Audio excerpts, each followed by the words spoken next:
My name is Yolanda Fair, and I'm the project attorney here at OJD. And I'm so thankful that you all have decided to join us for our virtual series today for our 2024 legislative update. And I am very excited to be presenting with Mary Wilson, who is the Juvenile Chief Defender for the Wake County Public Defender's Office. Mary has worked at the Wake County's Public Defender's Office since 2007, defending juveniles in everything from minor school fights to murder. She graduated with a degree in psychology from Drake University in 1986 and worked as a youth counselor and child abuse investigator until law school. Following graduation from Campbell Law in 1997, she prosecuted for 10 years, everything from traffic court to capital murders, focusing mainly on sex offenses, crimes against children, domestic violence, and juvenile court. As both a prosecutor and defense attorney, she has presented all across the state for judges, attorneys, law enforcement, juvenile court counselors, and social workers. In 2013, talking and I can't hear anything. Anne, can you hear us a little now?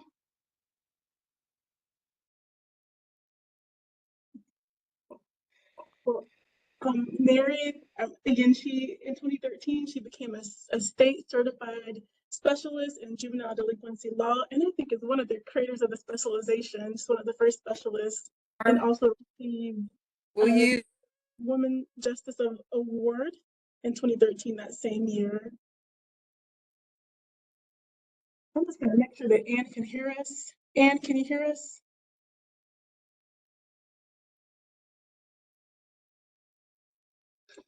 Well, I'm going to share my screen and we're going to get started. 1 second just to do that.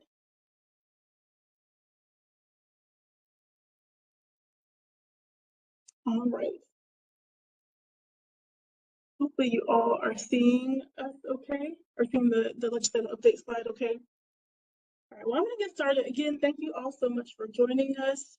Today we're going to take the hour and 15 minutes to do a deep dive into what to expect coming up in December 1st for the House Bill 834 and January 1st for our new capacity to proceed legislation. I'm going to start and I'm going to give you an overview of House Bill 834 and what's changing. I'm sure a lot of you have already heard about some of these changes. And then I'm also going to talk about I'm also going to talk about some advocacy tips to expect. Then I'm going to turn it over to Mary, and she's going to do a deep dive into our capacity legislation. And then you have to go. Okay.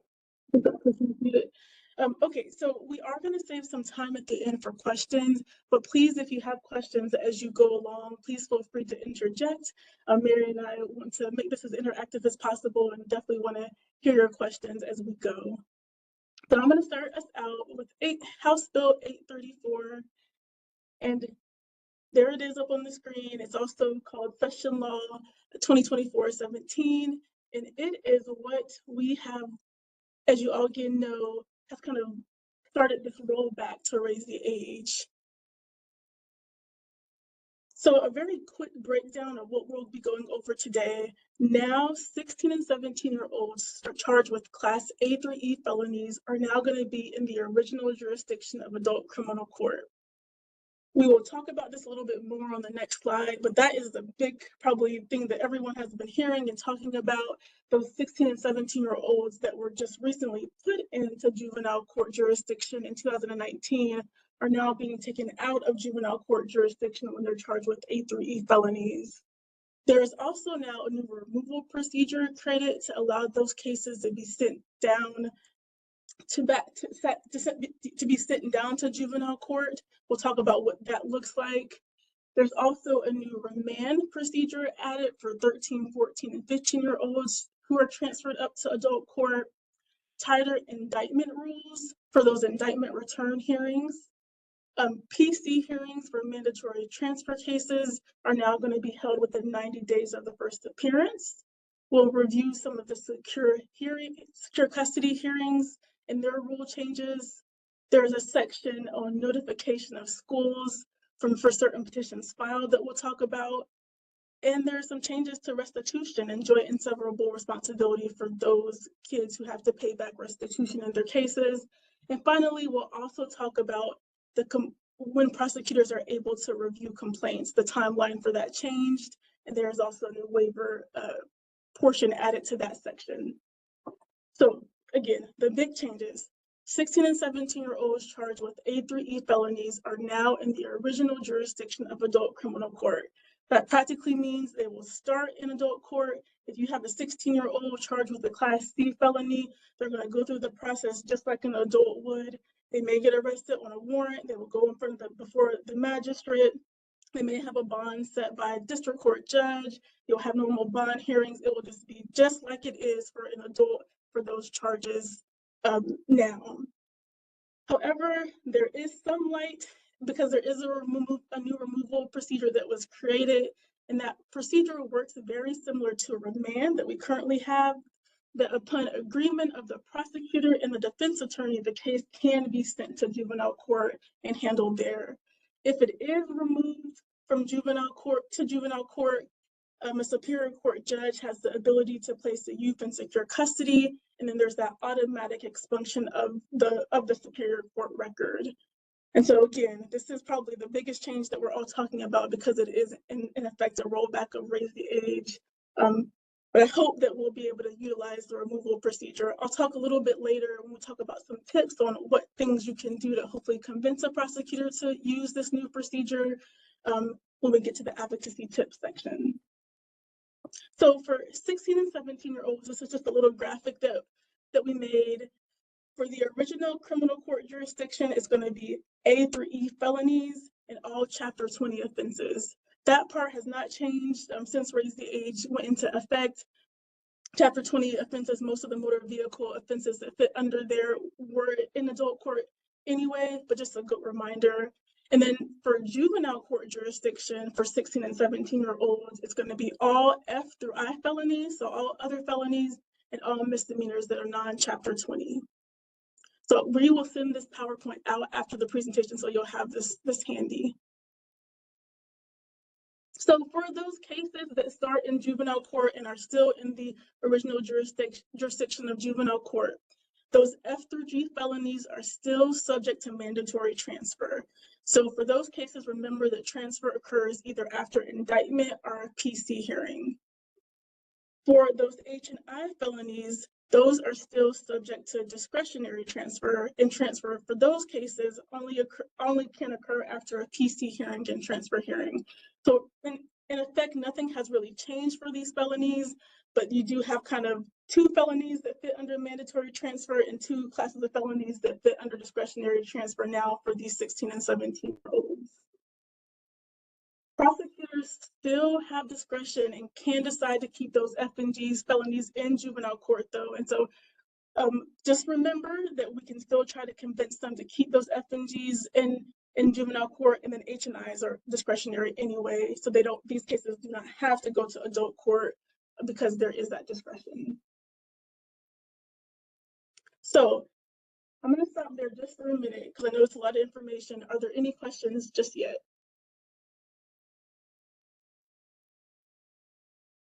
I don't see any, so I'm going to keep going, but if you have any questions, please feel free to put it in the chat or just let us know.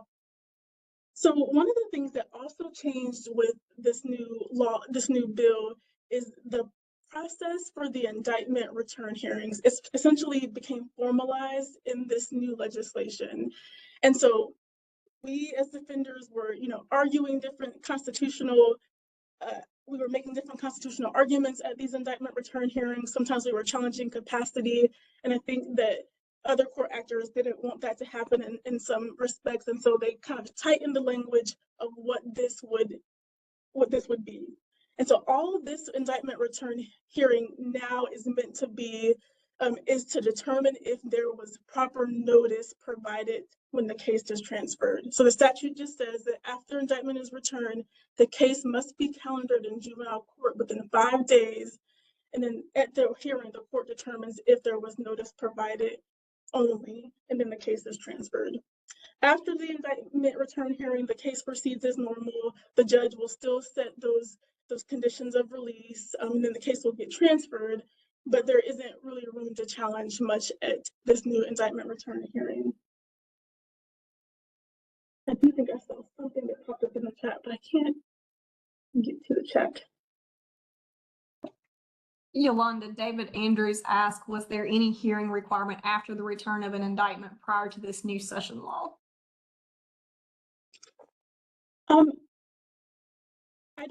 I'm not sure if I'll let other folks kind of put their input on there.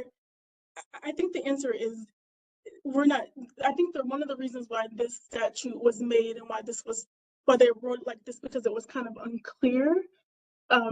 And so I think David is saying, I don't think the statute actually required a hearing. And so I think that it was somewhat unclear. We were asking for a hearing as defenders. And I think that some other court actors thought that was slowing down the process. And so to formalize it and to make it clear, this section was added. I hope that answers the question, but please, anybody else feel free to weigh into. So I'm gonna go back. Just again, before we go to 13 and 15-year-olds, if you have any questions, just put them in the chat. But so for the 13, 14, and 15-year-olds, there are no really big substantive changes for this age group. But interestingly enough, the statute now explicitly defines what is discretionary and mandatory transfer. So for Class A's, as it has been, 13, 14, 15-year-olds, that's murder, first-degree murder, that is subject to mandatory transfer. And for all other felonies, including your B1s and your B2s, that is discretionary transfer. But one new addition that had not been extended to youth in the prior iterations of Raise the Age was now we have the option to remand these cases back to juvenile court if they are transferred. And so I'm not sure if folks have been able to be successful with remand with other cases so far, but now we can get these cases remanded back to juvenile court if they are transferred. So this is a trustee chart that Eric created that just summarizes all of the new changes. So for 13, 14, and 15-year-olds with Class A felonies, that is a mandatory transfer, no discretionary transfer. The DA does not have the discretion to decide not to transfer, and it can be transferred either upon PC or indictment, and remand is applicable. For 13, 14, and 15-year-olds, for what's charged with Class B1s to Class I felonies, all of that transfer is discretionary. Because it is discretionary, that's why that next box is gray, it's all discretionary, and is transferred upon a finding of PC and a transfer hearing, and those cases can be remanded. For 16, 17-year-olds now charged with those Class A through E felonies, that is now in the original jurisdiction of adult criminal court, and now we have that removal procedure, which you see at the end of that chart. For 16 and 17-year-olds with Class F and G felonies, that is now mandatory transfer, and that has been mandatory transfer, but the DA does have discretion not to transfer. It can be transferred by PC upon a finding of PC, indictment, and it can be remanded. And for those 16 and 17-year-olds with Class H's and I felonies, again, that is discretionary transfer, and it can only be transferred upon a finding of PC, but it can be remanded. Again, we will send out this PowerPoint so that you will have this chart. Another new kind of component of this change in the law is PC hearings for mandatory transfer youth are now all within 90 days. There used to be a distinction between 16 and 17-year-olds and 13 and 14, 15-year-olds with mandatory transfer. Now all youth facing mandatory transfer shall have a PC hearing within 90 days. It does not change for those youth that are subject to discretionary transfer though, and they should still have a PC hearing within 15 days. Remember that all of these PC hearings, the 90-day ones and the 15-day ones, can be continued upon a finding of good cause, so that can still happen, but just note that there is a time change period for those that are subject to mandatory transfer. And this is definitely new, but there is now no appealing mandatory transfer. So if you have a 13, 14, 15-year-old that is charged with a Class A felony, again, murder, you cannot appeal the mandatory transfer order. And if you have a 16 or 17-year-old charged with an F or G felony, you cannot appeal that transfer order. It does not mean you cannot appeal discretionary transfer. And again, we'll get into that with our advocacy tips, but this is a black letter law now. We no longer have the we no longer have the ability to appeal cases that are transferred, that are subject to mandatory transfer. So some other changes, just to keep on your radar.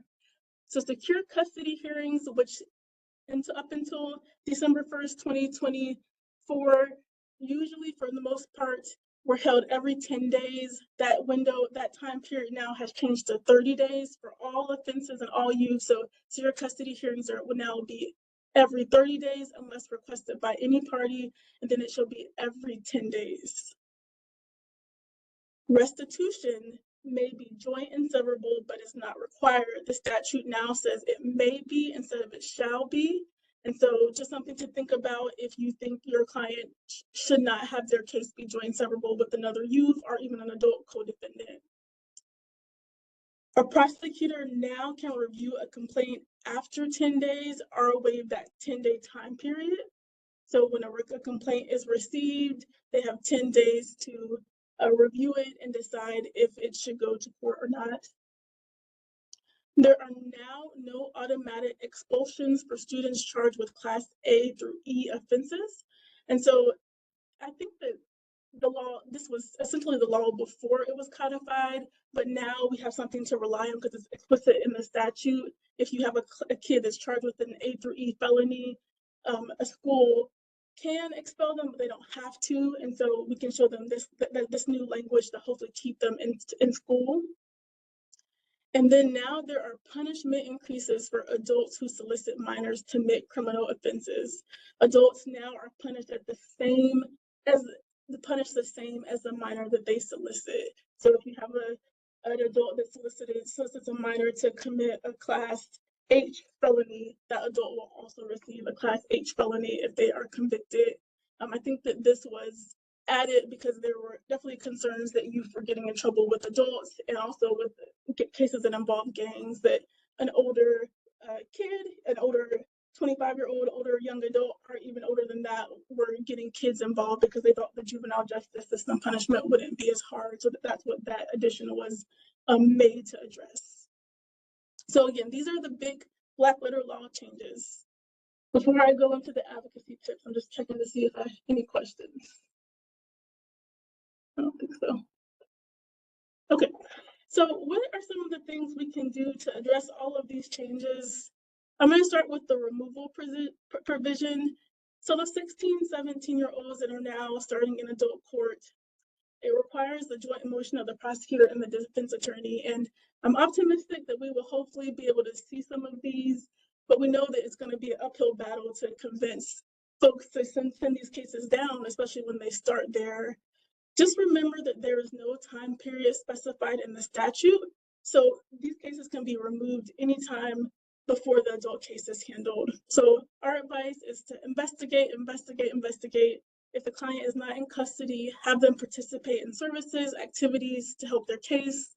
If you can get them into community programs, get them into mental health treatment, or whatever you think would be helpful to convince your prosecutor to send the case back down, please do that. And utilize experts to gather information about your client to convince the prosecutor to agree to removal. Get a capacity expert to look at the mental health or the mental state at the time of the offense. If you can convince the prosecutor that the juvenile court system is better equipped to handle their needs than the adult system, you may be able to convince them that juvenile court is a better place for them than adult court. So for 16 and 17-year-olds with those F through I felonies, again, this is somewhat repetitive, but I just want to re-emphasize that prosecutors still have discretion in these cases. And so we know that because a good section of these kids will be starting in adult court, there may be a push to try to get some of these kids in adult court too, but just remember that they still have discretion. And again, just like you would do for those removal cases, utilize your case investigation, your experts, and your client's progress to keep the case in juvenile court. And for 13, 14, and 15-year-olds, just remember that that remand has been extended to them.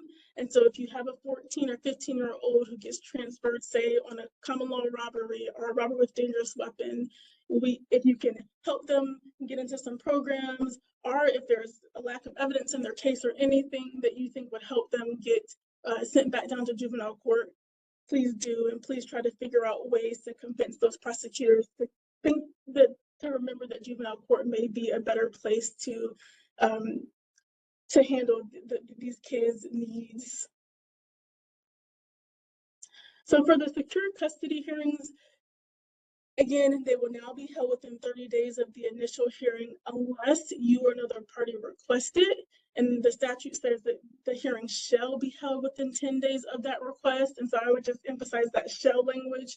It doesn't really matter who asked. If someone asked, the court shall have the hearing held within 10 days. And I would just point out that the statute does not mention anything about virtual versus in-person hearings to meet that 10-day window. So nothing changes in making the decision to hold a virtual versus in-person secure custody hearing for these cases. If you think it's better for your client to be virtual, then you can advocate for that with your client. If you think it's better for your client to be in person, for whatever reason that may be, you can advocate for that. Just because you may be having it in a shortened period doesn't mean you still you have to kind of do either one. So just remember that for those secure custody hearings. And for the right to appeal the transfer decision, again, the right to appeal mandatory transfer cases has been eliminated. However, the right to appeal discretionary transfer cases still exist. So just don't forget to preserve the record, appeal if you think that is the right decision for your case. So the statute explicitly creates a solicitation for minor to minor offenses. It just spells it out, where before the statute just used the word person, now it uses adult or minor. And so if a youth solicits another youth to commit offense, usually it's going to be punished a level 2 times lower than the offense. So if it's a felony class H, for example, it will be punished 2 levels lower. Just the only advice that we have for this is just to make sure you're checking your charging instrument to ensure your client is charged with their correct offense level. If the charging instrument is incorrect, be prepared to argue it. This is a chart that was created by Jackie Green, and just a helpful reminder for what the principal offense would be and the solicited offense would be if you have these cases. I don't know if these will be charged a lot, but it's explicit now in the statute where it didn't say minor before, so we may see an uptick in solicitation cases going forward. And we talked about this a little bit, but restitution may be joint and severable instead of shall be. And so determine which path is best for your client. Be prepared to argue why it should or shouldn't be joint and severable for your client. You may have a case where your client has an adult co-defendant and you think that the adult co-defendant should bear the responsibility for the restitution.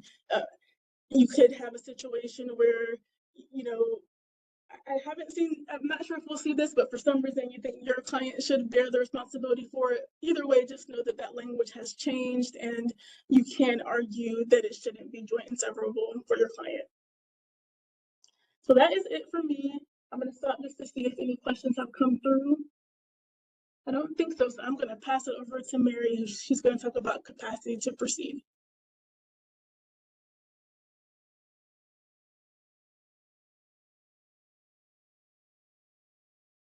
Hey folks, while I'm waiting for her to send it to me there, I think I've got it.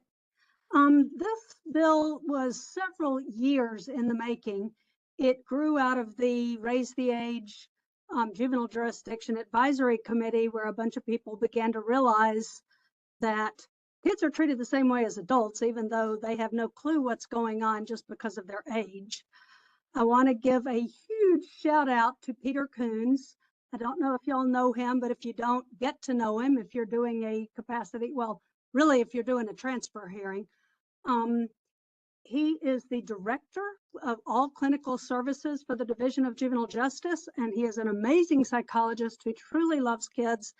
And he, along with Maureen Reardon, who is a private psychologist, Some of you may know her. You may have already had her do evaluations for you.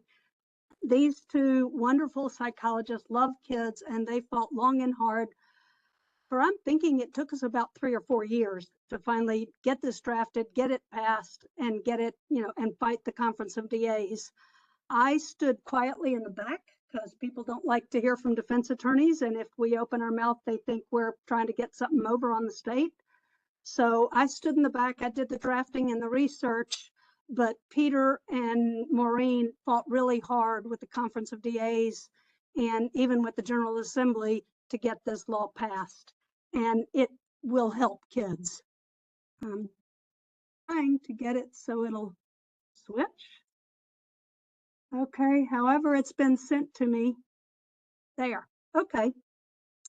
I think it did too many. Basically, the breakdown, we're going to go through the procedures. Some of them are what you've already been doing. A lot of them are really brand new because we started all over.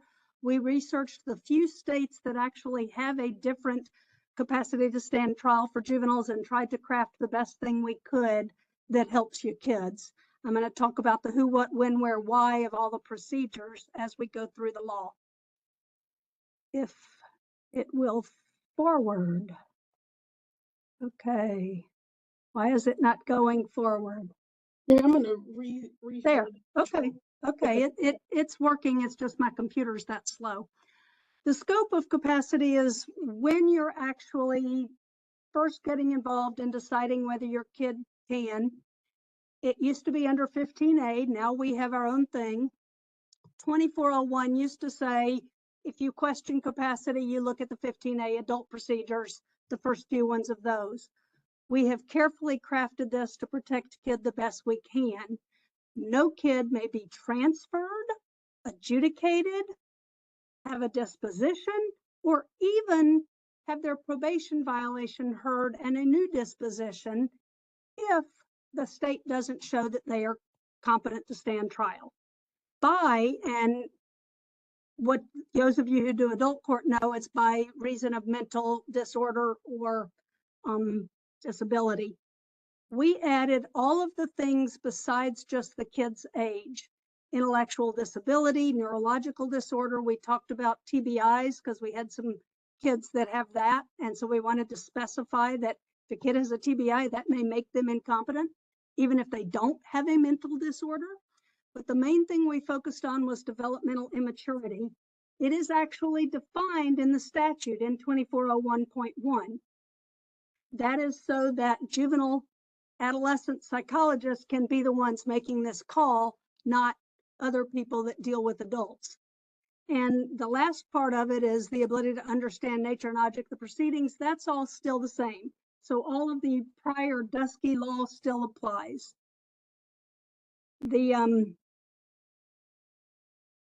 It's not changing. Can I do it that way? There. Okay. But the section doesn't stop certain things from going forward. For example, you can still do secure custody reviews. If your kid is in, you can get them out. What other things would you still proceed with, even if you're questioning capacity? Any thoughts on that?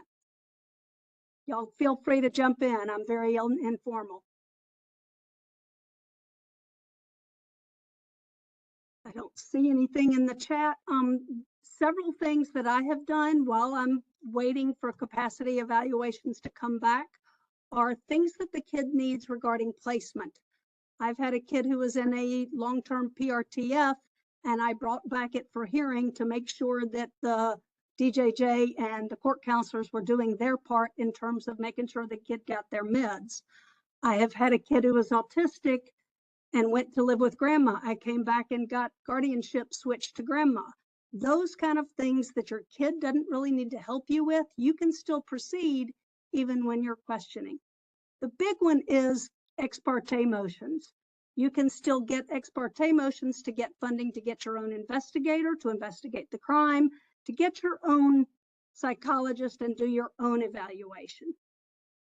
The other big thing, and remember with raise the age being rolled back and 16 and 17-year-old A3s now being in adult court, anything in juvenile court that is subject to indictment, the state can still indict. What are your thoughts on that? Anybody have any ideas why that's such a big problem? For me, it's a huge problem. And Peter and Maureen and I really fought this and tried to say, Bersha has a lot of ideas. The biggest problem is if they go ahead and indict, then it takes the kid out of juvenile court. So it subjects them to capacity hearing under 15A. So they don't have this, intellectual disability, developmental immaturity. They go back under 15A and they are not using the JACI, which is the Juvenile Adjudicative Competency Inventory. They're not using that. They're using all the adult standards. So if the kid gets indicted and you're following it up, please get your own investigator so that they will use the JACI, not the adult standard. That to me is the biggest problem. Okay, there. When do you raise it? Just like before, it can be raised at any time. That includes, you can raise it even after a kid has been adjudicated. I have had a kid that I inherited from an attorney that had left, who had already been adjudicated, spent some time on probation, came up for a probation violation, and I went, whoa, he doesn't have a clue what's going on in court. He doesn't even have a clue who this juvenile court counselor is. He thinks she's a second mom, and he doesn't understand why he has two moms telling him what to do. So I said, whoa, wait a second, we need a forensic evaluation. The judge at the time said, oh no, he's competent because he's already been adjudicated. And I said, no, statute says you can do it at any time, and I'm doing it now. The other big thing that is brand new is this F. If for any juvenile less than 12, the court shall do what we're calling an initial inquiry.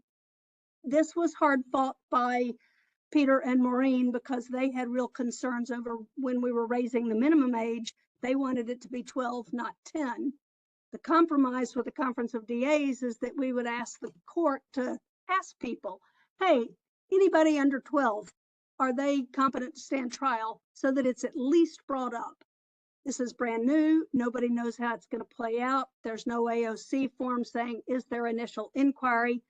But if the judge says at the first appearance on a 12-year-old charged with a B&E of a motor vehicle, and you think this kid is clueless, you can say, Your Honor, I'm still assessing capacity. I need a little bit more time. And they can still do non-secure custody orders. You can still argue for secure custody reviews and try and get your kid out, but the state can still indict. So, whoops, how do you raise it? There are two different ways. You can formally say in the courtroom, Your Honor, I'm questioning their capacity, and that starts this process where the state does an evaluation. Or, and this is my preference, when you think your kid doesn't really understand, so you're just questioning in your own mind whether they are capable or not, do it ex parte. Go to the judge, get your own expert, get your own evaluations. I usually tell the DA when I'm doing this, I say, you know, this kid's autistic, he doesn't get what's going on. Set it out 2 months so that I have some time to get an evaluation. I'm going to be looking into whether I think he's competent. I'll come back and let you know if we need a state forensic evaluation. So you can go at it either way. This initial inquiry, the court has the duty to do this. So the court should begin anytime a kid is brought in for a first appearance, if it's a felony, or for any misdemeanor, and the child is under 12, the court should be inquiring of both parties. Anybody got any questions about capacity? Of course, the DA is going to say no. They thought they could prosecute 6-year-olds. They don't think there's a problem with a 10 or 12-year-old. So no one really knows how it's going to play out. I put in there, always ask for more time for you to fully assess it. Don't concede, well, yes, this kid is competent. Always ask for more time. You can always go get your own ex parte. And I've put in there, never waive or stipulate to capacity at the initial inquiry, because you don't know. But I put down there at the bottom the caveat, never say never. look at your own cases individually. Life is weird. What we do is strange. Truth is stranger than fiction. So I'm not telling you never stipulate. If you know your kid really is, there are some things that are not worth fighting. Go ahead and move the case forward. But if you think your kid doesn't understand, don't stipulate to capacity at that initial inquiry. Ask for time to find out and start working on capacity. When you get your defense expert,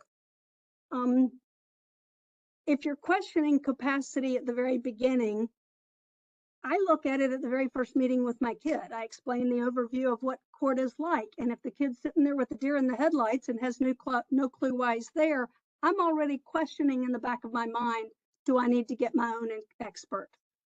Just because the state now has this comprehensive formal process for the state to do a forensic evaluation doesn't mean you can't go get your own expert. If you ultimately do in court formally question, the state is going to follow the state getting an evaluation, but I always say you can get your own too. When you're working with your evaluator, whether it's the states, but mainly with if you get your own, they should be using the JACI. That's the Juvenile Adjudicatory Capacity Inventory or something like that. It's the questionnaire they should use for kids, not the one for adults. I have done more than I care to admit where the state's expert for capacity was an adult substance abuse counselor. I have had two on the stand that I actually was friends with, and I had to say beforehand, sorry, I'm attacking you, but you're not qualified to do this for kids, so that's where I'm going to be going. I had one who is a truly good and ethical counselor admit on the stand to the judge, Your Honor, I'm not competent to be evaluating kids, and I didn't use the JACI. I didn't even know what it was, but Fellowship Behavioral that I work for says we have the contract, so I had to do this kid's evaluation. So hopefully with this new process, that's going to get phased out and the state will only be using people that are competent. But when you get yours, they should use this JACI questionnaire. If you don't get that questionnaire from them with specific questions that the psychologist is asking of you, of your kid, what you know about your kid, then reach out to your evaluator and say, are you using the JACI? Can you send me that questionnaire? Let me fill it out. I do know some things about my kid, because they should be. And I always will say, do the paperwork to get your evaluator paid, not just for doing the evaluation and writing the report, but always ask for leave to request more in your initial request of the state so that they can come testify, so that they can go through the state's evaluation and help you with that. We don't have a lot of adolescent psychologists that are qualified to do this. I'm hoping we'll get more, but right now, those of us that do a lot of them are really fighting over who we can get to come do ours because they're so booked up. So make sure you get them paid. We want to keep them doing this good work. There will be a process over the next year of trying to gather more forensic evaluators that are adolescent psychologists, getting them credentialed. Department of Human Services is going to be overseeing that, but I hope with Peter Coons and DJJ having some input. Those that we already have, like Cindy Cottle, Maureen Reardon, I think Amy James and the people down on the East Coast that are doing them, they're going to stay qualified for 12 months, but they're going to have to go through this credentialing process to stay with the ability to do it. The creation of the reports, because juvenile is supposed to move faster, we put tight timelines on this. And it was actually Dr. Coons and Reardon who said, we need to keep a tight timeline on this because kids are growing so fast. So if you ask for a formal one, the state has to be completed within 30 days for a felony, 10 days for a misdemeanor. That's a fast turnaround. I don't know anybody that will get it done within 10 days, but that's what the court is going to be telling them. They can continue it for good cause shown for up to 30 days. The judge can give them more time, but you see that maximum is 4 months. bottom line, we don't want kids languishing, and especially if they're in a treatment center or a secure custody facility while we're waiting for these reports. With that said, I've had a kid who's been sitting in a basically secure hospital for 2 years while we fight this out and do report after report after report. The submission of the report, once it is done, the report goes first to you. It gets sealed and goes to the court so that the judge knows that there is one and sets a hearing at some point. The only thing the DA is supposed to get is that cover letter that says the kid either has the capacity or lacks the capacity. Just as a cover letter with a statement from the evaluator saying whether they have it or they lack it. Then you get the report. You go through the report, go through it with your own psychologist. And if you're no longer questioning capacity, if you believe, okay, well, the kid does get what's going on, then you can stipulate to it, and then the DA never gets to see that report. If you're still questioning it, then the report is released to the DA. And if you're still questioning it, you end up, the court shall have a hearing. The big thing that we fought and won was D here. No information as a part of this process can be disclosed, can be used against the juvenile for adjudication or at a transfer hearing. If the kid admits to the evaluator, yeah, I did it, and here's why I did it, or, you know, I did it, but I didn't really understand what was going on, none of that can be used against them at trial later. Good evaluators are going to work around and not really ask them whether they did it or not, or won't put that in their report. But if it slips into the report, any type of confessionary statement, the DA is not allowed to use it. The specific things that will be in the report, that's laid out very specifically in the statute. Maureen Reardon did a lot of work on laying out what a good report should look like, and the 2401.3F specifically lists all the things that should be in the report and what they should put. Go through that with the evaluator. Go through the state's evaluation and see if that stuff is in there. Go through it with your evaluator. Make sure the reports say what they're supposed to say. The tips on that is please do get all the records you can. Get them to the evaluator. School records are totally necessary, specifically if the child has an IEP. I've got 2 right now that are in the works where I have kids that are autistic. One of them, what they call high functioning, one of them is so far out on the autism spectrum that he's difficult to deal with, difficult to talk to. He doesn't really understand what's going on. My evaluator's already met with him twice and is going to have to do it again because his max capacity for sitting in a room and talking with her is an hour. So I gathered up all of his records from prior mental health, work with his autism, work with the school, his IEP, get all the records you can that will help and get them to your evaluator. The state will get them the petition and the law enforcement report, but you can do that as well.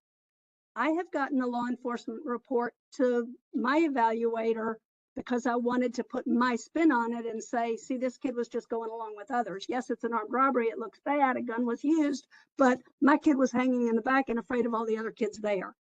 So I sent her all of the stuff the state sent too, but with my spin on it. You can also fight release of these records to the state. The best practice is to ask the court to seal the records from the DA. I had one where the DA wanted the school records, and I said, well, if we end up fighting the hearing for capacity, I understand. The DA will get whatever records the evaluator used to make the basis of their report. But if you're not going to fight it, they don't get those. So fight up front and say, no, they can't have them unless we're going to a hearing, because you can't unring that bell. This is one that Maureen and Peter felt very strongly about, protecting the kids' records because you can't unring that bell once the DA has seen those records. Take the time to read the whole report, both yours and the state's. If you don't understand things, get your expert to go through the state's evaluation with you so that you know what to ask. Get money for your expert to testify. Get money for your expert to help you, just as a consultant, go through the states and get ready. So as you can see, if I haven't already said it 50 times already, get your own evaluator, prepare for the battle of the experts, and give your expert all of the ammunition that the other side's going to have. Tips for the actual evaluation process. You can show up and be there for the state's process. You can show up for your own. Sometimes it really helps your kid if you're there. My autistic kid, I was there for the first one just to help him know that he could trust Dr. Mina is who's doing that one, that he could trust her and that he could call her Dr. Mina because nobody can pronounce her last name. And she said, no, just call me Dr. Mina. So I went to the first one so that I can help him, but I was also able to see at that she had scheduled a 2.5-hour period for him to come to her office, and he paced the whole time and jumped up and down and would sit down for a minute. And it became obvious that an hour was the most he could do. And so they rescheduled for a second one. That's going to be something that I ask about in the report, because one of the questions in the report is the kid's ability to testify regarding the relevant issues, the kid's display of appropriate courtroom behavior. If I have to do a capacity hearing and a battle of the experts for this child, it's going to take 2 days to get through it all, because I don't think he can sit in a courtroom for an hour, let alone 3 or 4 to get through 2 experts. So I would not have seen that had I not been there to see that it's impossible to do more than an hour of a sit down with this child. So it helps to go. You understand the process more. How many of you have actually had a hearing? Anybody? Show of hands. I think you can show hands on this. Oh, Bersha just added, be prepared to catch your prosecutor off guard if the report includes that you were present. Bonus points. Yay. Bersha's actually who taught me that one, to go to the evaluation. If you actually have to do a hearing, make it the battle of the experts. Get your own expert. Have 2 different people there. Even after we get state certified adolescent forensic evaluators using the Jackie and doing what they're supposed to do and writing appropriate reports, they're going to be writing it from the state's perspective. And even when I was a prosecutor, we had a saying in the DA's office back when Dick's was still open, that Dick's would find a ham sandwich competent to stand trial. I hope that is not true of Central Regional, now that they have a very good psychologist heading up their adolescent unit, but Central Regional may find a ham sandwich competent to stand trial. So get your own expert and make it the battle of the experts. If you stipulate to capacity, the state never gets the report, meaning they also don't get the records that the report was based on. Remember, you can't unring that bell. So you can stipulate to capacity. If you do not, then there must be a hearing. If you have a hearing, who goes first? That's one thing we forgot to put in this statute, so it doesn't stay. And I've had it go both ways. Generally, I think most of the ones I've done, the state has said that they go first. The judge has said, yes, the state has to go first because it's their burden to show capacity before they can prosecute somebody. But I have had a judge who said, no, it's your burden, so you have to go first. So they heard from my expert first, and then they put the state up there. I personally prefer the state going first, and I get my expert there to listen to it all, and then I put my expert up, go through their report, and so that they can also punch holes in the states while they're going through theirs. Go over both of the reports with your expert. So your expert knows what the state is saying, and that helps you prepare for the state's cross, and it helps your evaluator when they do their direct testimony for you to say, oh, well, I found that the kid had ADHD. I see that the state didn't find that, but that's relevant because this kid's not going to be able to sit for 3 hours to do this hearing. He's not going to be able to sit for 3 to 5 hours for a trial. That goes directly to his ability to work with his attorney. And it helps you highlight the strengths of your report because your evaluator has seen both reports. For remediation, it is supposed to be in the least restrictive environment. So if your kid is still in detention and being held through all of this process, you can continue to have secure custody reviews and continue to ask that they be released to go home. If after the hearing, the judge finds him capable to proceed, you proceed to trial. If the judge finds the child lacks capacity to proceed, but may eventually get it in the near future, it's foreseeable, then they can order the child IVC.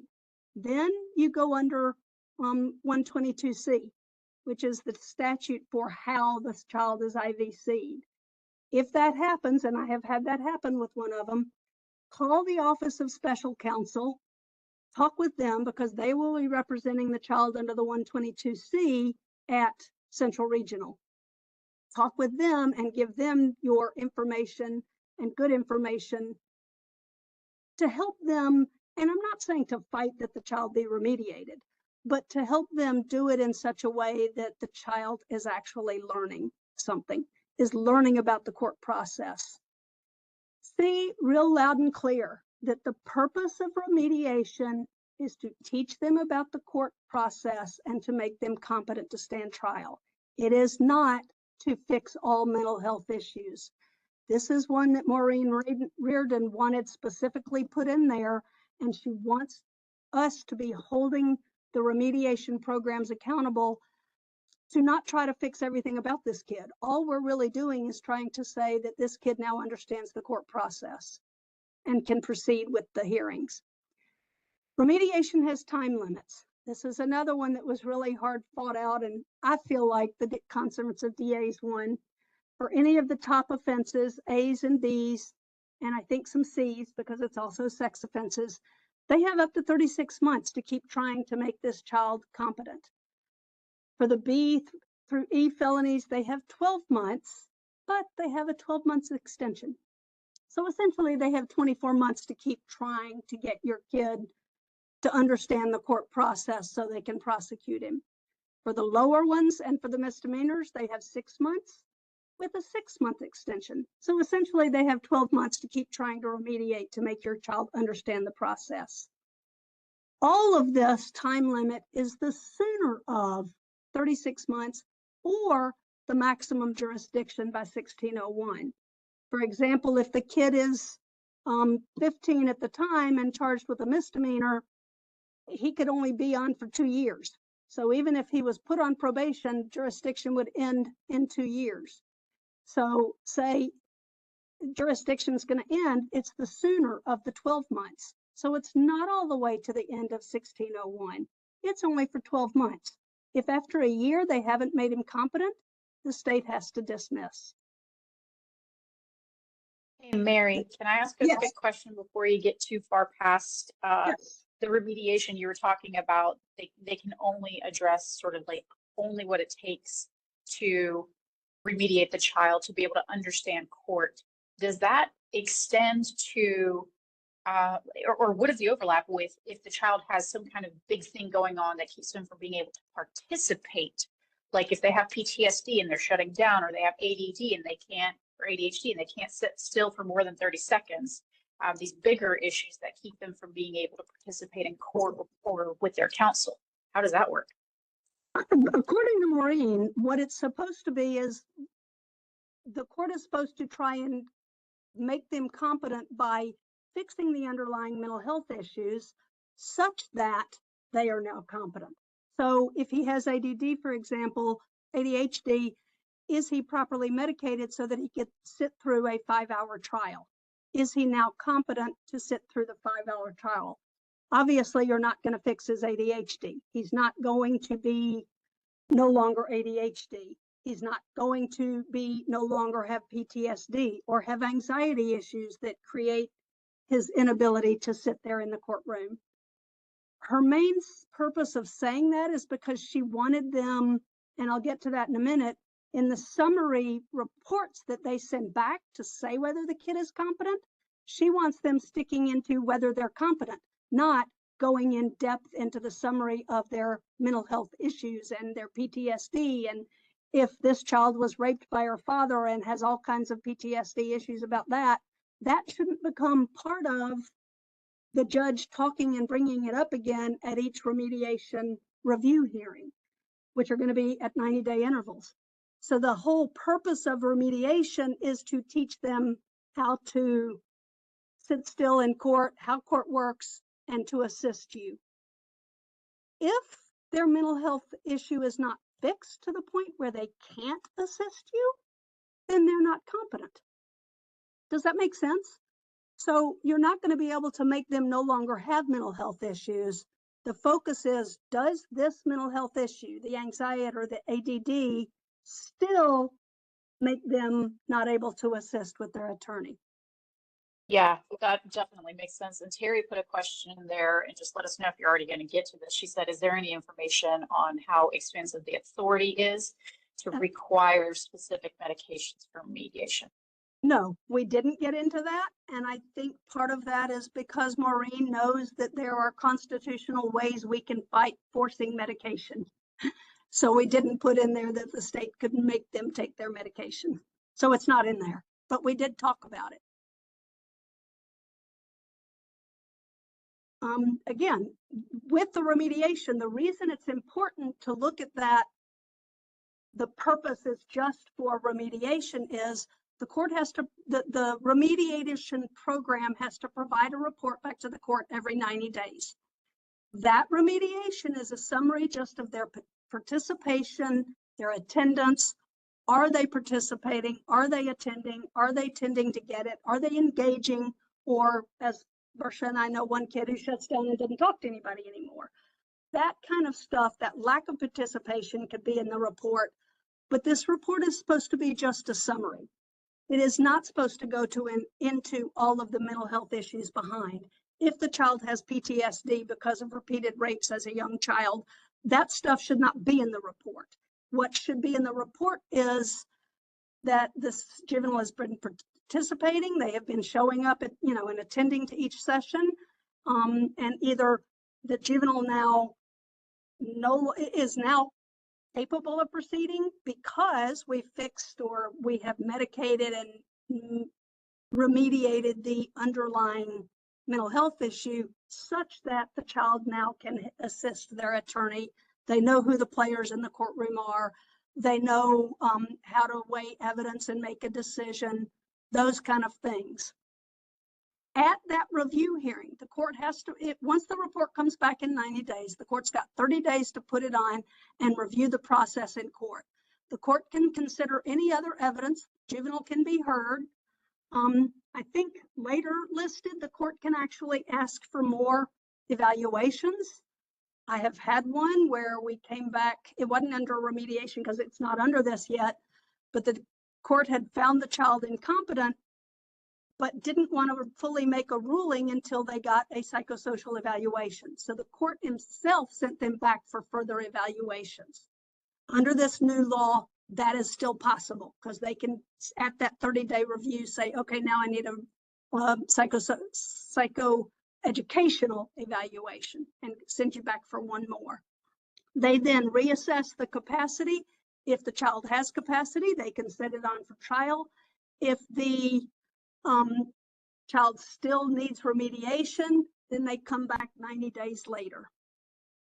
If at any time during this process, say we are 95 days in, the court has just had the remediation review of that first 90-day report and said the kid is no longer, the kid is still needs remediation and sends them back. If The very next week, the remediator says, this kid now is likely to meet capacity and has attained capacity finally, then don't wait for 90 more, or 85 more days. Get it back into court. Anytime during that remediation process, the remediator can say, hey, we're ready, send it back. The matter has to be returned to court no less than 30 days after that report, but you don't have to wait the full 90. I come back to, and I know I repeat myself, so you'll see the things that are most important to me. Get your own and maintain confidentiality of your kids' records. The remediation reports are supposed to be just summaries, that attendance and participation and progress towards obtaining capacity. It is not supposed to be a tell-all report that the kid is now saying why he did the crime. They are not supposed to put that stuff in there. If they do, ask that the report be sealed and that the DA not get it. If you're now, like I said, if you're no longer testing capacity, you can stipulate, well, the kid has capacity now, and keep the DA from getting any further reports or any further records. If you're no longer contesting it, they can't release the records. So the big thing with remediation, most of it is probably going to be out in the community. Department of Human Services and DJJ are going to work together to, it is the hope, have some kind of remediation class provider in each county. Don't know how that's going to work out yet, but they are working with UNC Chapel Hill to try and develop a program to train mediators and send them out into the community to teach kids basically what juvenile court is. So stay involved and track your kids' process in it, because if you reach those max time limits, for example, if you have a murder and it's been 36 months and he is still clueless and incapable, file a motion to dismiss based on max time limits. And because it's the center of, not all the way to the end of their jurisdiction. So file their motion to dismiss, or file a motion to get it back in and say, okay, the kid's competent now. I don't want to wait another 2 months for the 90-day review. If the court finds that they are not likely to attain capacity, and they conduct the IVC hearing, they say that the kid, now isn't capable, the court shall dismiss if they're not likely to attain capacity in the reasonable future, or shall dismiss if you have spent a year trying to remediate a disorderly conduct at school because an 11-year-old got charged with a fight at school and he's clueless. File your motion to dismiss because you've reached the max term limit, and the court itself should dismiss it. Argue 2401.5, the court shall dismiss it because we're at the max limit. DAs, and this was one we fought out with them, the DAs said, okay, but we can voluntarily dismiss with leave, meaning we have the right to bring it back up. I have a problem with that because, for example, a 10-year-old, and we've had a few in North Carolina, charged with a murder, and he finally gets to 15 or 16, and now they're saying, well, we want to proceed with it now. We voluntarily dismissed it, so we're no longer under that 36-month remediation mandate, and we want to reinstate it and prosecute him now that he's 15 or 16. I still would argue that, Your Honor, that's a shall dismiss, and it is 36 months past this 10-year-old's doing it. Yeah, my math is right. He's now 15, so it's been 5 years, not 3. So the court should just dismiss this. The state should not be allowed to dismiss with leave. Conference of DAs got that in there because they want to always be able to come back and prosecute the high crimes. Another reason to fight that is at 13 or at 10, a kid charged with murder is they're not capable of transferring him to adult court. At 15, they may argue that they can, or at 16, they may argue you're up against the 1601. If you're familiar with jurisdictional limits under 1601, if a juvenile is not charged or found out or brought to court before the state would have a full time to treat them in juvenile court, i.e. he's 17 and a half and charged with murder. Well, they would just indict that, but he's 17 and a half and charged with something that we couldn't have indicted before, but now we want to prosecute him because now he's competent. The only thing they can do is have a hearing to decide if he is competent now and there's probable cause. Then the court's only process under 1601 is to say, okay, well, we don't have enough time to deal with this in juvenile court, so we're going to send him to adult court. So there's ways to keep fighting, for the DAs to keep fighting the ability to prosecute. We need to carefully understand the ins and outs of this so we can fight them trying to prosecute something that's 7 or 8 year old crime just because the kid is now old enough to understand. I'm up against my time. For the last of it, I will say this is a new law and we don't have a lot of juvenile law right now as regards to capacity issues. So please make your preservation tips. During the hearing, make objections, introduce all of the reports. If the state introduces their evaluator's report, you introduce yours. If you're leaning heavily on the fact that the child is autistic, introduce the school records that show his autism. Introduce his psychoeducational evaluation to show his autism. Get all that stuff in there for the appellate court to review. Constitutionalize, object on due process grounds. That's the 14th Amendment for the U.S. Constitution. And correct me if I'm wrong, David, the North Carolina Article 1, Section 19 is the due process. And I think North Carolina's Constitution gives a little more protection. So be sure and say both. And then if the court finds your child capable and you proceed to trial, at the beginning of the trial, renew your objections. Say, Your Honor, I believe my child is still incapable. I understand the court has found them incapable, but I'm renewing my objection to the state prosecuting this child on due process grounds because he really doesn't understand what's going on. We've only got a few minutes left. Anybody have questions about this? I know a lot of it's brand new. Thanks, David. I'll put one last big tip, and this one came from David. For those of you that don't know David Andrews, he's awesome appellate defender. We have a NC Defender listserv. I'm on it. I know I've seen a bunch of you guys on it. If you're not on it, get on it because it is a wealth of information.